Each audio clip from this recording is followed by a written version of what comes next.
सभी को राधे राधे। आज है शुक्रवार और शुक्रवार के दिन माँ संतोषी का व्रत रखा जाता है।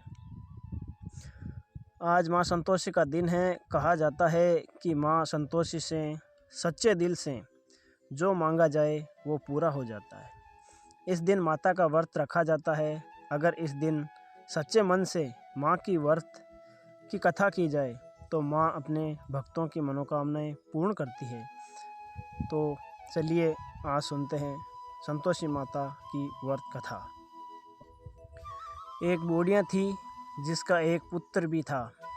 बूढ़िया ने पुत्र का विवाह किया और उसके बाद बहू से घर के सारे काम करवाती थी, लेकिन उसे खाना खाने के लिए ठीक से नहीं दिया करती थी। यह सब उसके बेटे को पता था, लेकिन वो अपनी माँ को कुछ कह नहीं पाता था। दिन भर बूढ़िया की बहू घर का काम करती रहती थी।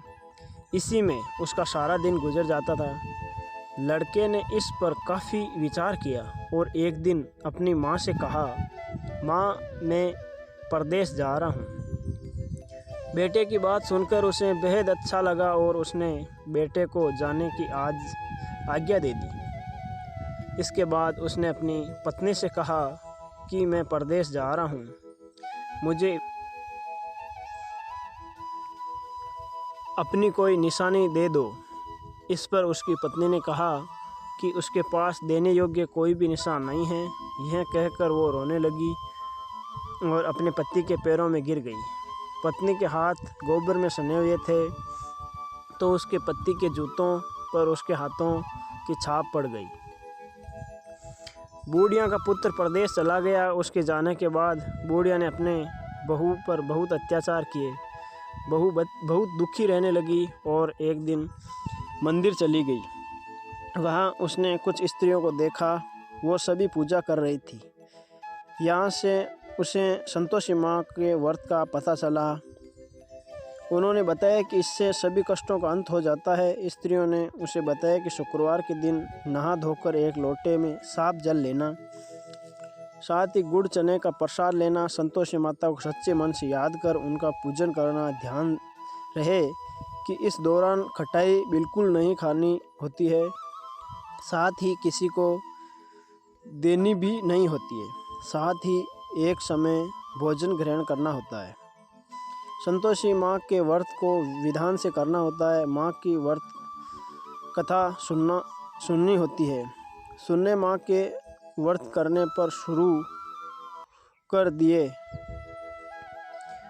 माता की कृपा से ऐसा हुआ कि उसे कुछ दिनों के बाद ही पति का पत्र मिलने शुरू हो गए।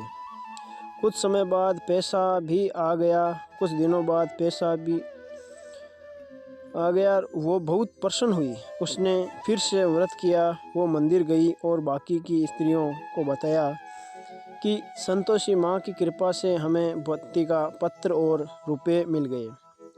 अन्य स्त्रियों ने यह सुनकर प्रेरित हुई और व्रत करना शुरू कर दिया।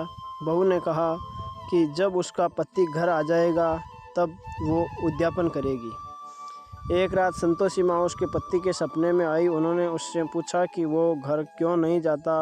तब उसने बताया कि सेठ का सारा सामान अभी नहीं बिका है और पैसा भी नहीं आया है। इस सपने के बारे में उसने अपने सेठ को बताया, साथ ही घर जाने की इजाज़त भी मांगी, लेकिन सेठ ने उसे घर जाने की इजाज़त नहीं दी। लेकिन माँ की कृपा ऐसी हुई कि कई व्यापारी आए और सामान खरीद कर ले गए।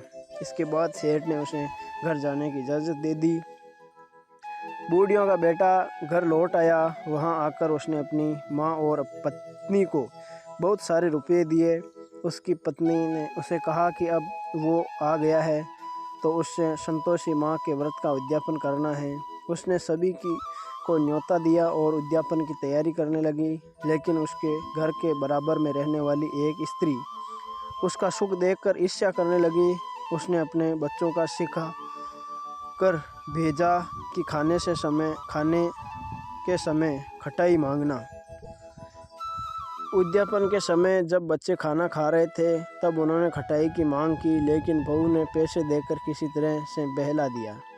बच्चों ने उन पैसों की खटाई खरीद कर खाई।